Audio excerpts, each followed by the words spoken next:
Haleluya. Kita bersyukur pada Tuhan, bersukacita kita dapat bersama-sama berbakti pada saat pagi hari ini. Kami keluarga bersukacita bersama-sama dapat beribadah dengan Bapak Ibu Saudara. Puji Tuhan, Tuhan yang kiranya memberitahukan firman-Nya kepada kita pada saat pagi hari ini. Haleluya. Kita melihat, merenungkan bersama Injil Matius 25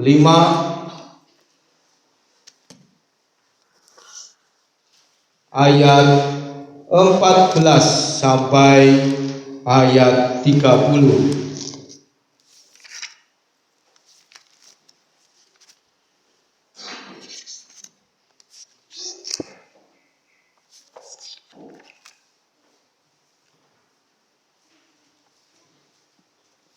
Lembaga Alkitab Indonesia memberi judul perumpamaan tentang talenta.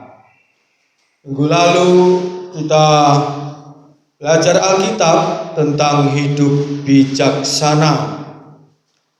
Tuhan Allah kita Yesus Kristus menghendaki, memerintahkan kita untuk tekun hidup bijaksana.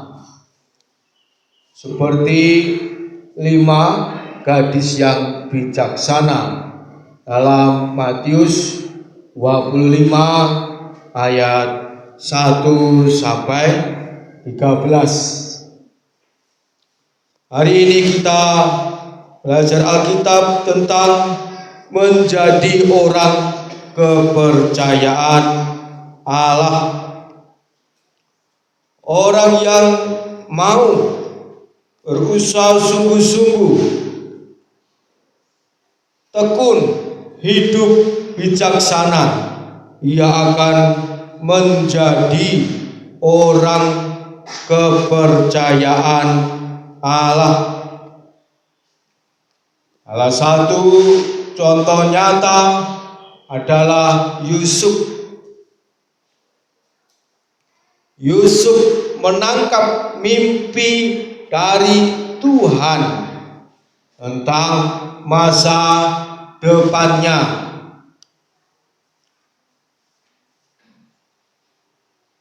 Ketika ia menceritakan mimpinya kepada ayahnya, kepada saudara-saudaranya, mereka tidak percaya. Bahkan saudara-saudaranya semakin benci.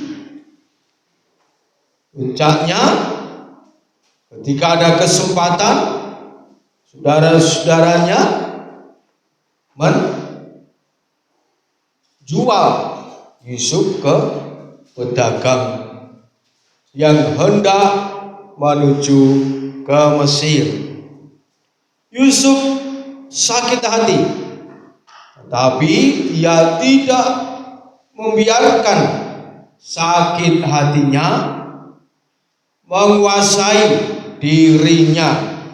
Ia segera membereskan sakit hatinya di hadapan Tuhan. Berdoa, mengampuni, mengasihi saudara-saudaranya, menerima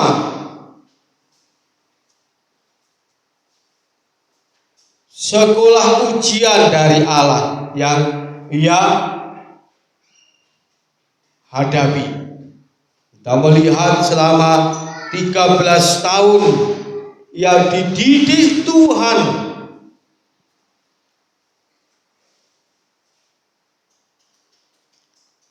sebagai seorang budak belian.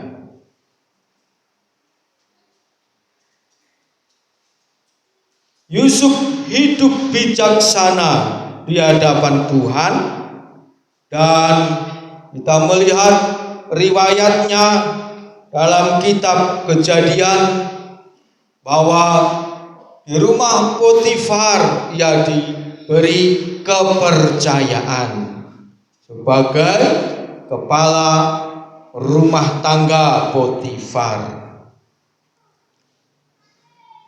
Ketika ada fitnah, ia masuk penjara.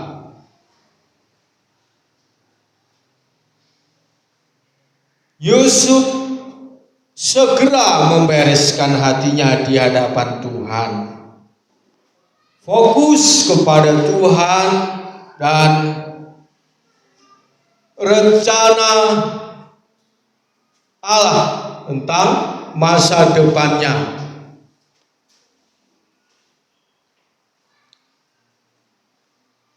Ia kemudian menjadi orang kepercayaan kepala penjara. Tak lama kemudian ada dua orang yang memohon pertolongannya tentang apa arti mimpi mereka itu. Dan Yusuf berhasil menerjemahkan, mengartikan mimpi itu. Sekali lagi, ia harus diuji. Orang yang ia tolong lupa kepadanya.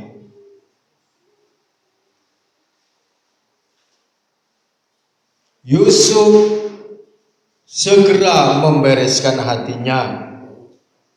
Sekali lagi, ia berusaha sungguh-sungguh menjadi orang kepercayaan Allah melalui kepercayaan yang diberikan oleh kepala penjara pada saat itu. Dan akhirnya waktu Allah tiba, kita melihat bagaimana kemudian Yusuf dipanggil oleh Firaun, dan Yusuf berhasil menerangkan makna mimpi Firaun dua kali.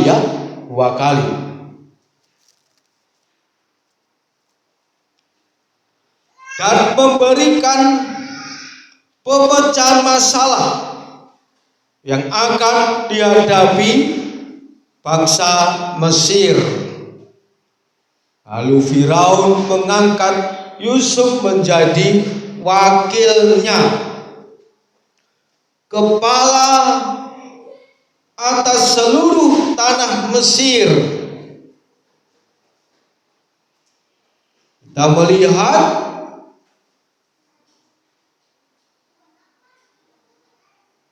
Tuhan mengangkat Yusuf lebih tinggi dari budak belian, tempat yang sangat rendah, menuju tempat yang sangat tinggi. Prosesnya sangat sulit, seringkali membuat Yusuf putus asa.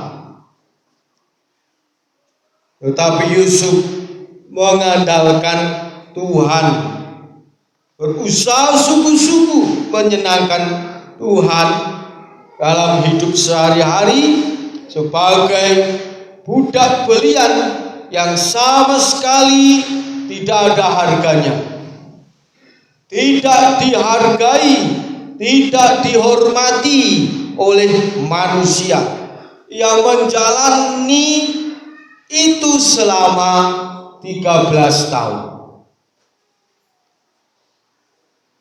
Dan akhirnya lulus ujian, Allah mengangkat Yusuf menjadi wakil Raja Mesir atau Perdana Menteri. Luar biasa perjalanan hidup Yusuf. Alkitab menceritakan kepada kita baik perumpamaan, baik sejarah, baik nubuatan tentang kerinduan Allah supaya umatnya dapat ia percayai. Kita melihat perumpamaan Yesus tentang talenta dalam Matius 25 ayat 14 sampai 30. Kita baca bersama ayat 14 saja. 2, 3. Sebab hal kerajaan surga sama seperti seorang yang mau bepergian ke luar negeri, yang memanggil hamba-hambanya dan mempercayakan hartanya kepada mereka. Ayat 15. Yang seorang diberikannya 5 talenta, yang seorang lagi 2, dan yang seorang lain lagi 1, masing-masing menurut kesanggupannya. Lalu ia berangkat. Haleluya. Perumpamaan yang kedua ini berbicara tentang apa yang harus umat Allah lakukan di akhir zaman ini. Tuhan Yesus Kristus menggunakan perumpamaan talenta ini untuk mengajarkan kepada kita bahwa Dia ingin dan Ia memerintahkan kita menggunakan seluruh hidup kita untuk Dia saja. Perumpamaan ini menceritakan kepada kita tentang seorang yang kaya raya yang bepergian ke luar negeri, dan sebelum bepergian ke luar negeri ia memanggil hamba-hambanya, mempercayakan hartanya kepada mereka.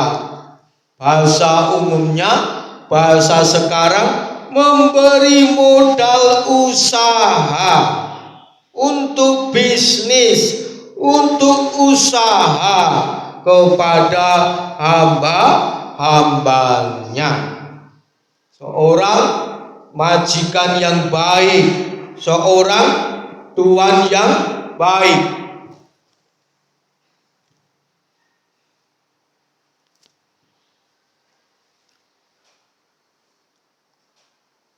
Ini mengajarkan kepada anak-anak Tuhan, khususnya yang majikan, supaya memberi perlakuan yang baik kepada hamba-hambanya, kepada pegawai-pegawainya, kepada buruh-buruhnya.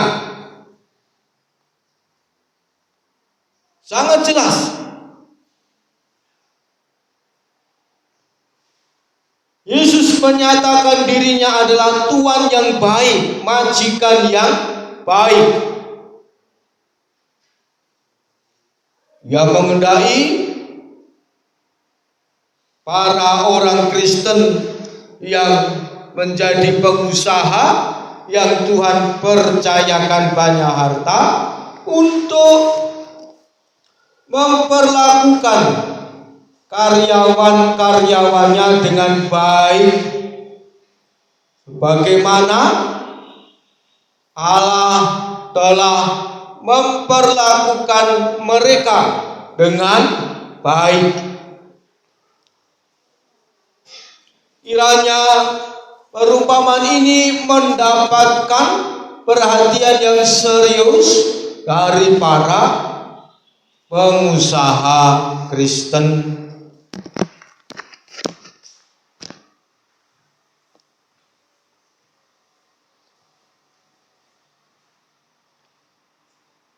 Tuhan berbicara kepada kita tentang kerajaan surga.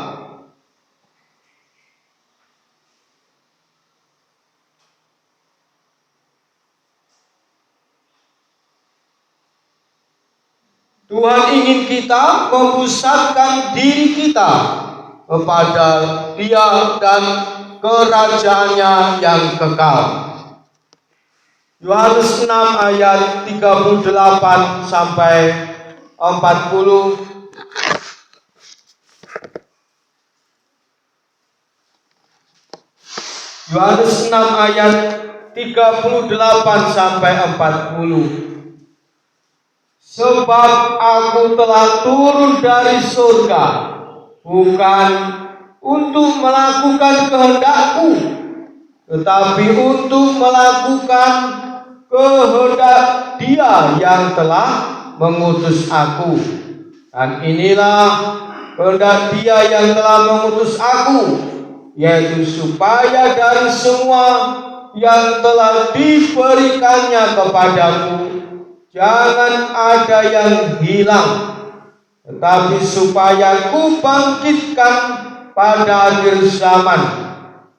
Sebab inilah kehendak Bapa-Ku, yaitu supaya setiap orang yang melihat Anak dan yang percaya kepadanya beroleh hidup yang kekal, dan supaya aku membangkitkannya pada akhir zaman. Kita tahu melalui Alkitab bahwa 2000 tahun yang lalu Tuhan Yesus telah turun ke dunia menjadi manusia, melayani, memberitakan Injil, mengajar, menolong orang selama 3,5 tahun. Lalu dibunuh di kayu salib, mati 3 hari 3 malam, dan pada hari yang ketiga Tuhan bangkit dari kematian. Dalam keadaannya adalah Allah, Ia tidak pernah mati. Tapi dalam keadaannya sebagai manusia, Ia telah mengalami mati 3 hari 3 malam dan bangkit dari kematian pada hari yang ketiga, mengingatkan kita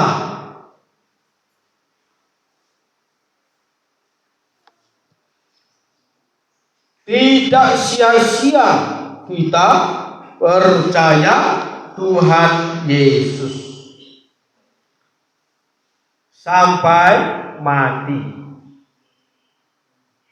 Karena setelah kita alami mati,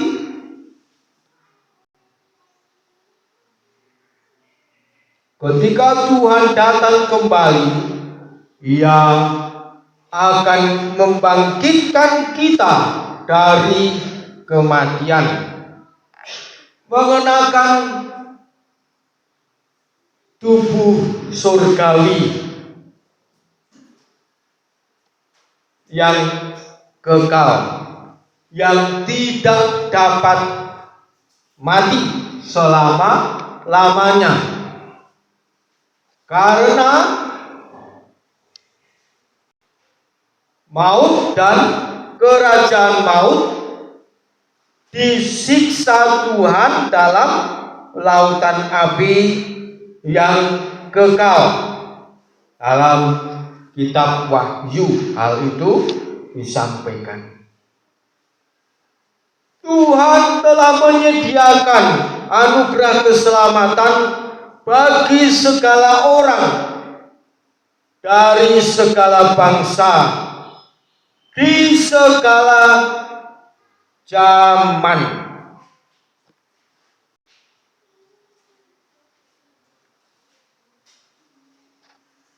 Ada banyak suku bangsa dan bangsa yang telah punah ratusan tahun yang lalu. Tetapi mereka telah terwakili dalam kerajaan Allah kelak. Betapa hebatnya Tuhan. Ia bekerja keras memberitakan Injilnya hingga saat ini, memanggil orang-orang untuk percaya kepadanya, memimpin mereka untuk terus memusatkan diri sepenuhnya kepada Dia dan rumah Bapa. Itulah yang Ia lakukan kepada kita hingga saat ini. Kita sangat bersyukur untuk pekerjaan kasih karunia-Nya yang Ia kerjakan di dalam dan melalui kita. Alkitab mengajarkan kepada kita betapa seriusnya Tuhan Yesus bekerja keras bagi keselamatan manusia, supaya manusia tidak ada satupun yang binasa, supaya manusia semua bertobat di dalam Tuhan dan tinggal kelak bersama Dia selama-lamanya. Keseriusan Tuhan sampai Ia rela, ikhlas menderita sampai mati begitu mengerikan di kayu salib. Penderitaan dan kematiannya yang begitu mengerikan di kayu salib membuktikan Ia serius dengan masa depan kekal manusia. Masa depan manusia bukan di atas bumi ini, tetapi surga dan neraka.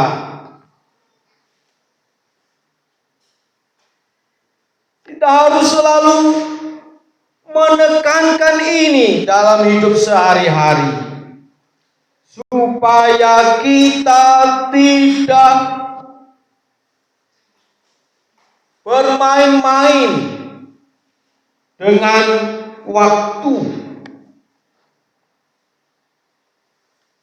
yang kita lalui.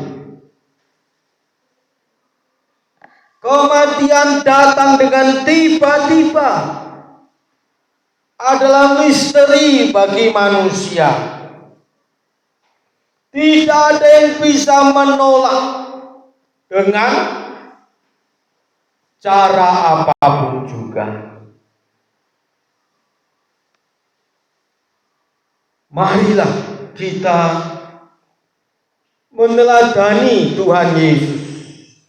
Kita serius dengan masa depan kekal yang akan kita liwati kelak.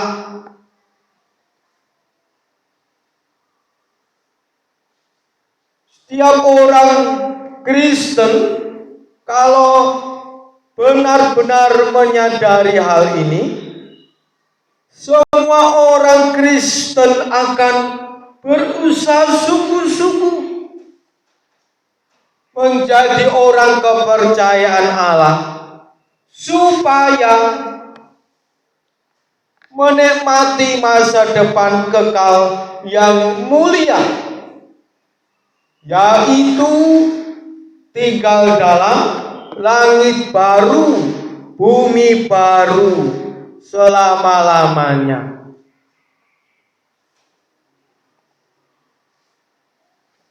Dalam Mazmur 23 ayat 6, Raja Daud memberikan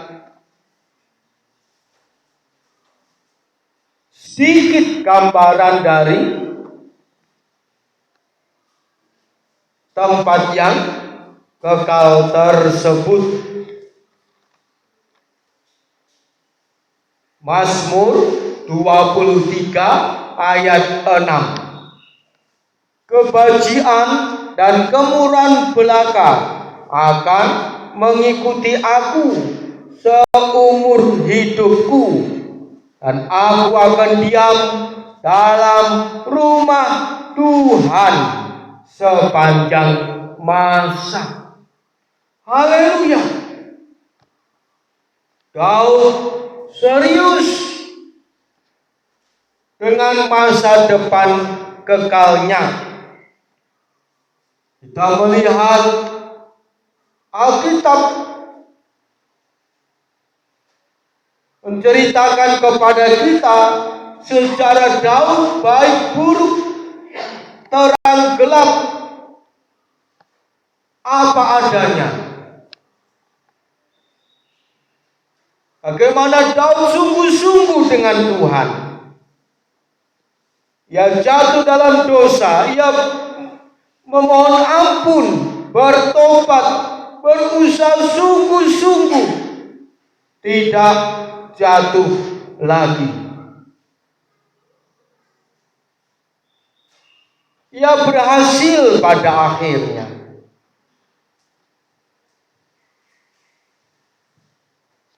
Ia mati dalam Tuhan.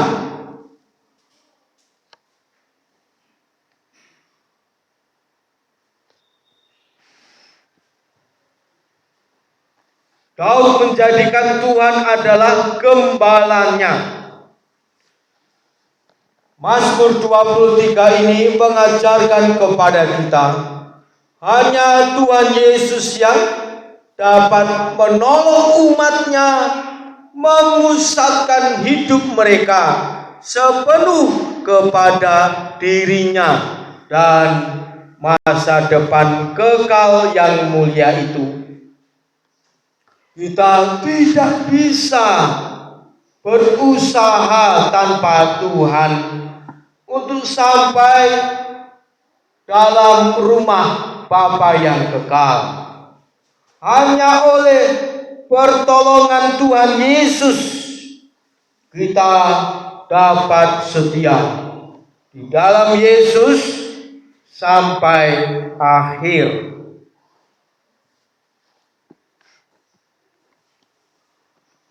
Kita hidup di akhir zaman. Perumpamaan talenta mengajak kita, ayo lebih serius memikirkan masa depan yang kekal itu. Dunia penuh dengan orang-orang yang menertawakan kerajaan surga. Orang-orang yang meremehkan, bahkan menolak sama sekali tawaran Tuhan yang indah ini. Kita harus serius berkaitan dengan masa depan kekal manusia. Dalam perumpamaan talenta, Tuhan mengajak kita belajar tentang talenta. Pada zaman itu talenta merupakan satuan mata uang.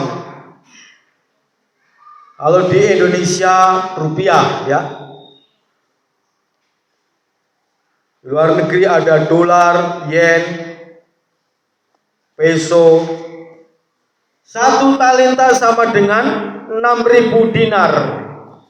Bapak Ibu bisa membuka di kamus Alkitab bagian belakang, ya, ada tentang talenta.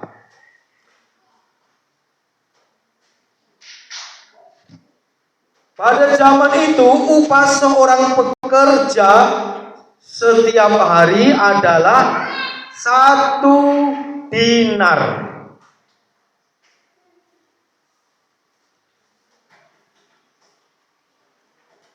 upah pekerja pada saat itu sehari 1 dinar. Jadi 1 talenta sama dengan upah pekerja selama kurang lebih 20 tahun.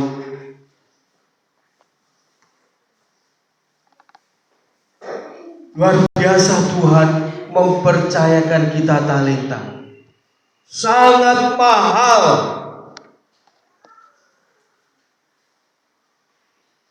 Waktu itu sangat mahal. Tidak ternilai harganya. Keselamatan terlebih lagi. Pengampunan dosa terlebih lagi.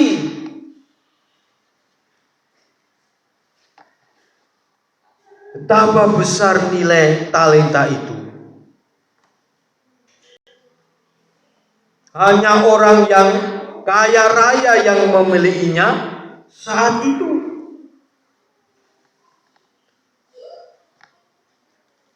Talenta dalam perumpamaan ini berbicara tentang kemampuan istimewa atau bakat, waktu, berkat yang Allah percayakan kepada umatnya.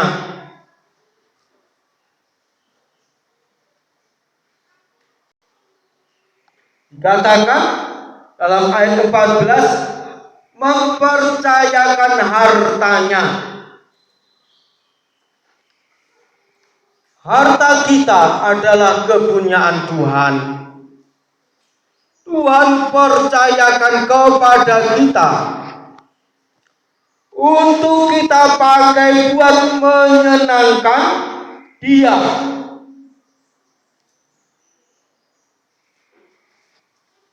Menjadi saluran berkat bagi pekerjaannya, bagi sesamanya manusia.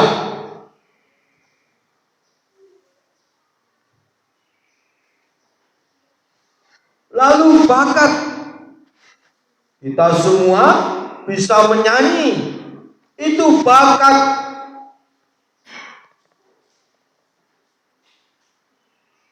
Marilah kita pakai untuk menyenangkan Tuhan.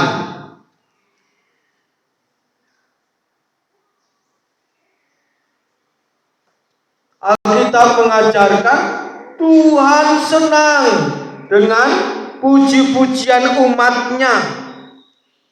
Tuhan memberkati umatnya karena memuji Dia dengan sungguh-sungguh. Kita ingat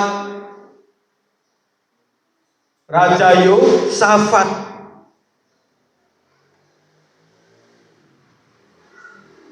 Bagaimana ia dan Yehuda mengalahkan musuh-musuh mereka, dimulai dari memuji Tuhan dengan sungguh-sungguh.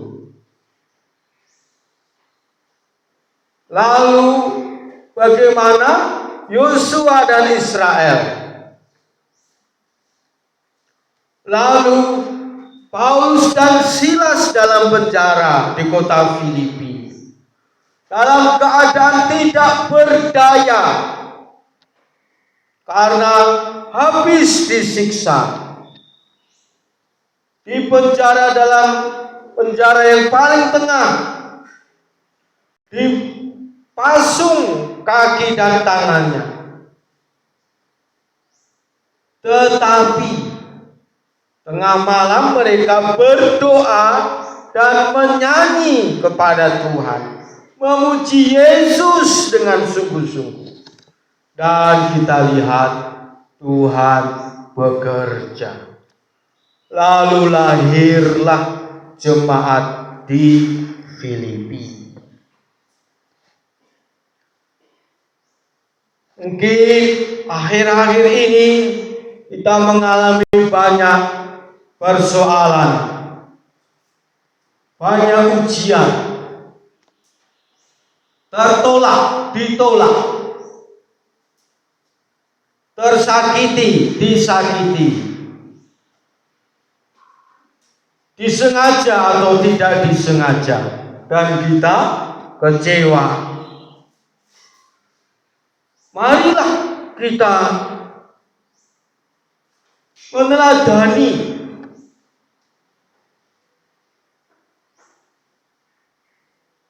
orang-orang kepercayaan Allah dalam Alkitab. Mereka berdoa, memuji Tuhan sungguh-sungguh.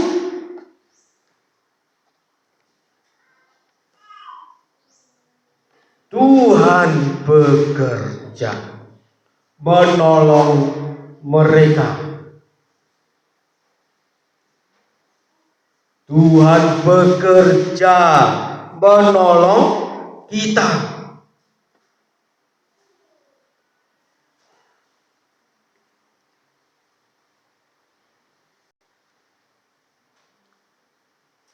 Kita ingat kitab Amsal, masa depan dikuasai lidah. Ingin masa depan yang baik di muka bumi ini, mari kita pakai lidah kita, mulut kita memuji Tuhan. Itu bakat dari Tuhan.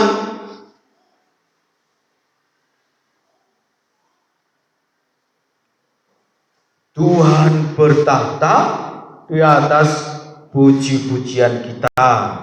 Tuhan menerima korban puji-pujian umatnya. Tuhan menyatakan kemuliaannya kepada kita, di dalam kita, melalui kita.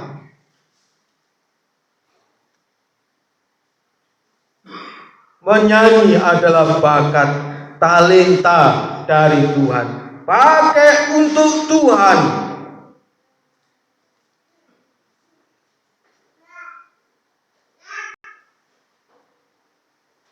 Apalagi bakat yang dari Tuhan. Banyak. Bermain musik kita pakai untuk Tuhan. Mungkin bakat kita ada yang pandai dalam menggunakan media sosial. Kita pakai untuk Tuhan.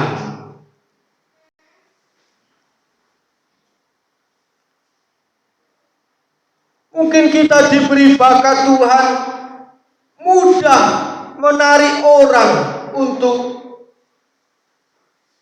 membeli dagangan kita misalnya. Kita pakai kemampuan istimewa ini untuk bersaksi.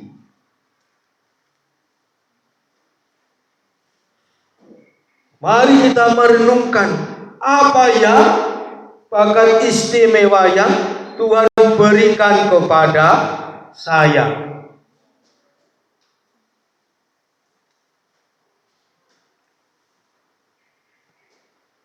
Allah sendiri yang mengaruniakan talenta kepada umatnya, supaya umatnya menggunakannya untuk memuliakan Dia dan menjadi saluran berkat bagi pekerjaan Tuhan dan sesama. Dalam Efesus 2 ayat 10,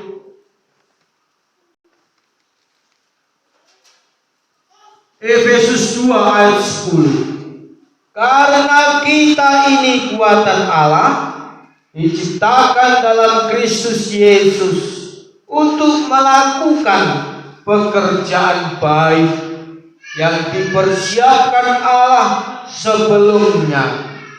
Yang mau supaya kita hidup di dalamnya. 2 Timotius 3 ayat 17 juga mengandung makna yang sama. 2 Timotius 3 ayat 17. tiap-tiap manusia kepunyaan Allah diperlengkapi untuk setiap perbuatan baik. Efesus 2:10 memiliki makna yang sama dengan 2 Timotius 3:17.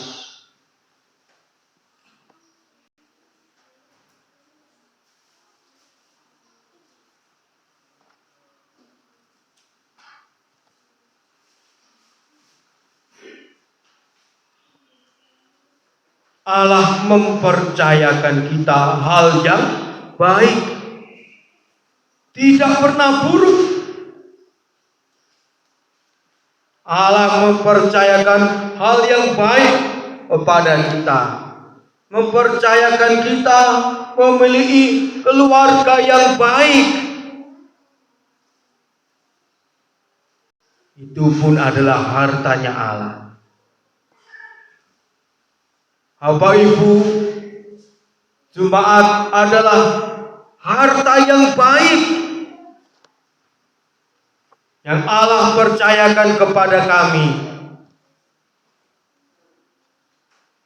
Kami harus merawat secara rohani dengan benar. Ketika kami dipandang Allah dapat dipercayai dengan jumlah yang sekian, Allah akan menambahkan jumlahnya.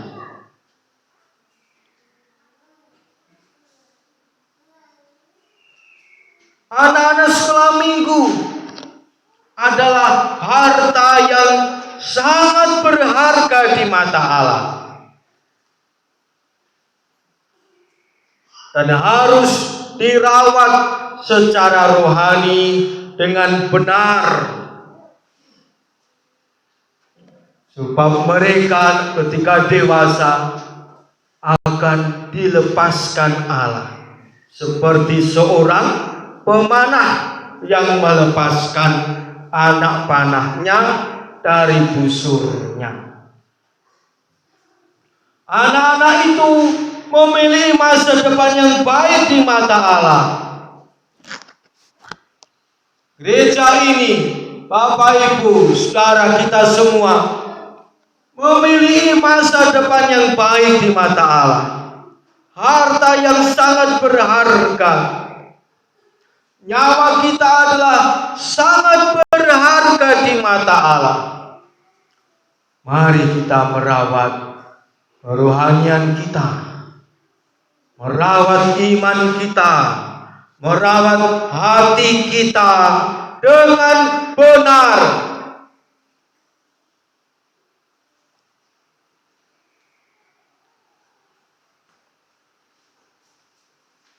Kita kembali Matius 25 ayat 14 sampai 30. Tuan dan hamba. Tuan itu mempercayakan hartanya kepada hambanya. Apa yang Tuhan Yesus ajarkan? Ia mengajarkan kita tentang salah satu hubungannya dengan jemaat, yaitu tuan dan hamba, majikan dan hamba, bos dan hamba, pengusaha dan karyawan.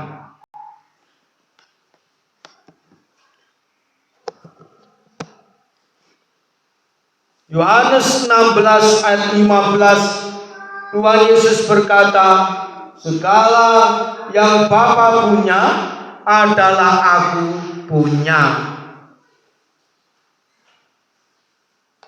Yohanes 16 ayat 15. Yohanes 15 ayat 1, Bapakku pengusahanya.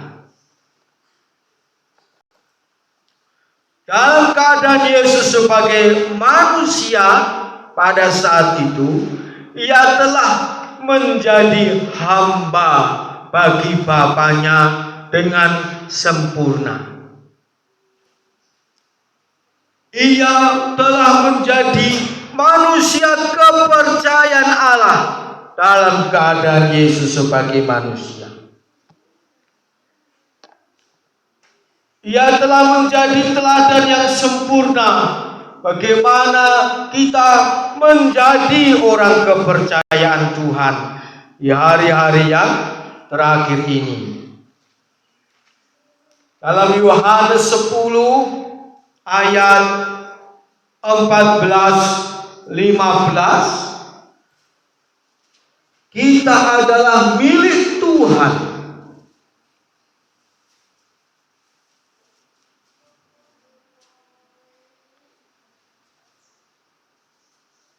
Yohanes 12 ayat 26, barang siapa melayani aku, ia harus mengikut aku, dan di mana aku berada, di situ pun pelayanku berada. Barang siapa melayani aku, ia akan dihormati oleh Bapa. Tuhan ingin umatnya bekerja keras dengan sungguh-sungguh. Itu adalah perintahnya buat kita semua.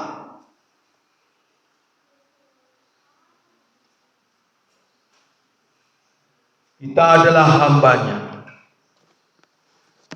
wajib menunaikan tugas.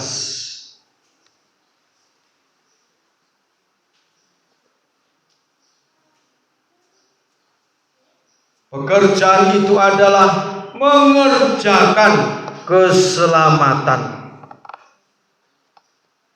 menggunakan berkat Tuhan yang kita terima untuk keperluannya, untuk menyenangkannya. Banyak orang Kristen yang abai, lalai, sengaja menggunakan berkat Tuhan untuk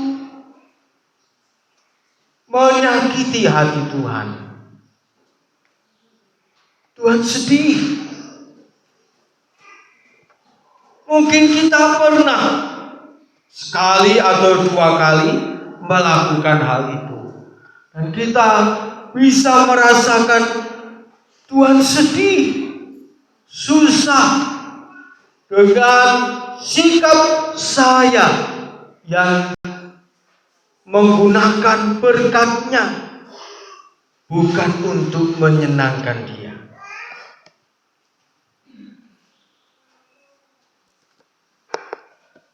Kita melihat betapa kerasnya hamba yang menerima 5 talenta dan 2 talenta bekerja. Si Tuhan tidak beritahu kapan ia pulang. Tiba-tiba saja Tuhan itu pulang. Dalam ayat 19 dari Matius 25, lama sesudah itu pulanglah Tuhan hamba-hamba itu, lalu mengadakan perhitungan dengan mereka. Haleluya.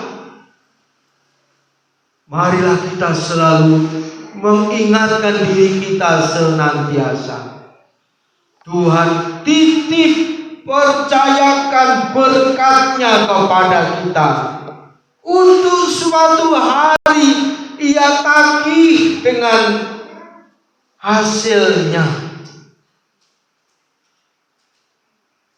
Ia mengadakan perhitungan.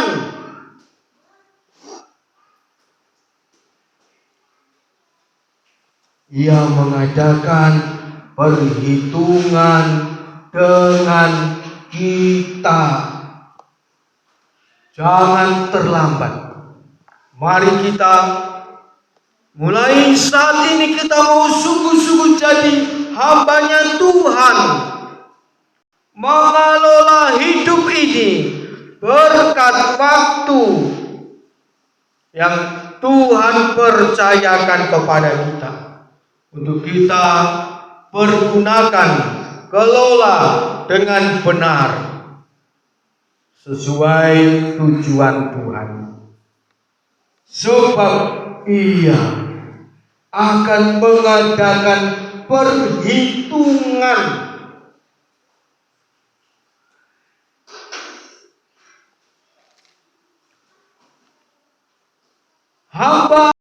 hamba itu kaget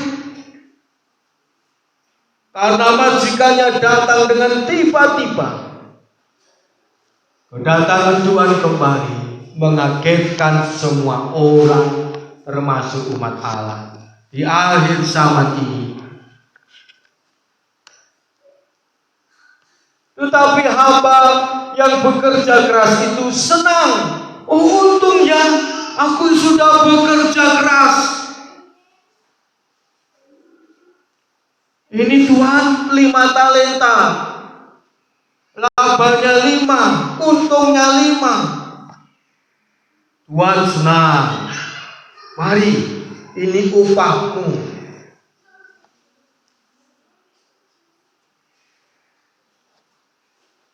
Ayat 21. Lalu datang hamba yang kedua yang menerima 2 talenta. Senang. Ini Tuhan 2, jadi 4, laba 2. Oh, senang aku. 5 tambah 5 10. Laba 100%. Secara detail Tuhan Yesus mengingatkan kita untuk kita maksimal 100% menyenangkan Tuhan.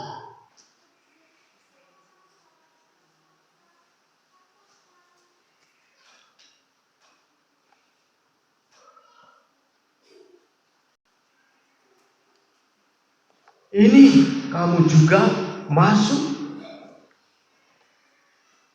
2 hamba yang berhasil dalam bisnisnya disebut Tuhan, baik sekali perbuatanmu, hambaku yang baik dan setia. Engkau telah setia memikul tanggung jawab dalam perkara kecil. Aku akan memberi padamu tanggung jawab perkara yang besar. Apa tanggung jawab perkara yang besar? Dalam Wahyu 21. Wahyu 22 ayat 5. Wahyu 22 ayat 5. Dan malam tidak akan ada lagi di sana, dan mereka tidak memerlukan cahaya lampu dan cahaya matahari, sebab Tuhan Allah akan menerangi mereka, dan mereka akan memerintah sebagai raja sampai selama-lamanya. Upah bagi orang kepercayaan Tuhan di atas bumi ini, yaitu memerintah bersama Yesus sebagai raja atas langit baru, bumi baru selama-lamanya. Tidak sia-sia kita serius cari Tuhan. Upahnya besar sekali. Wahyu 22 ayat 5.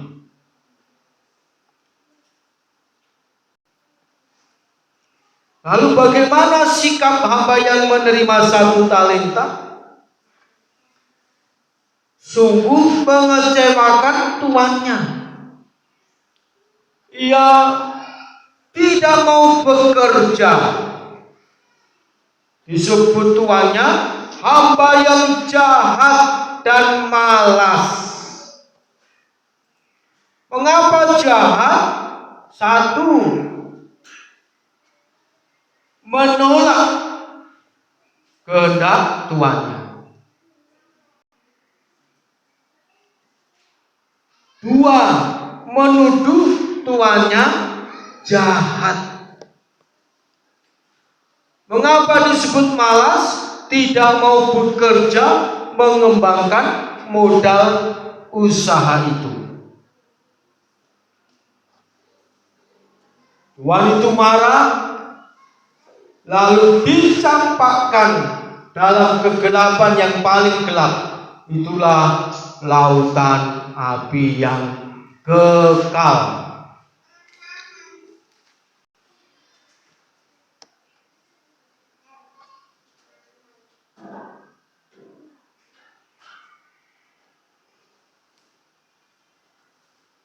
Wahyu 20 ayat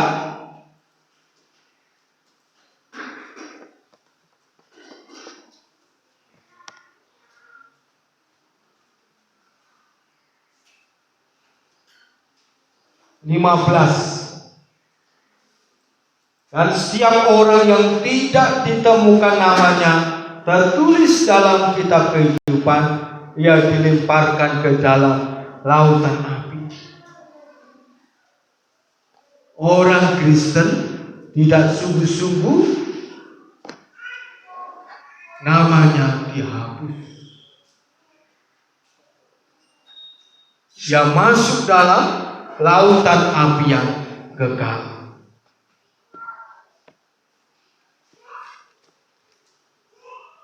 Tuhan memantau terus hidup kita,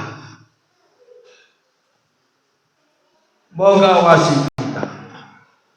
Apakah kita menjadi orang kepercayaannya, hamba kepercayaannya?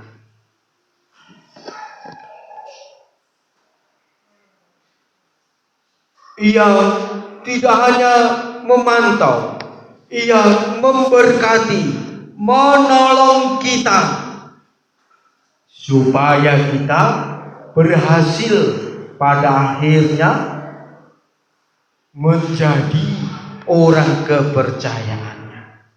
Betapa besar kasih Tuhan Yesus kepada kita.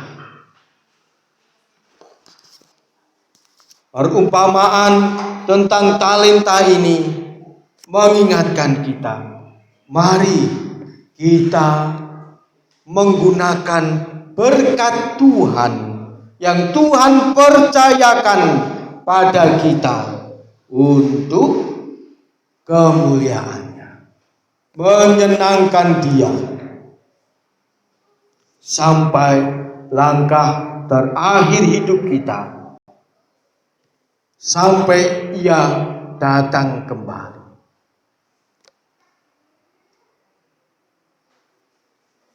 Kita melihat upah dari Tuhan untuk orang kepercayaannya telah menunggu, yaitu langit baru, bumi baru.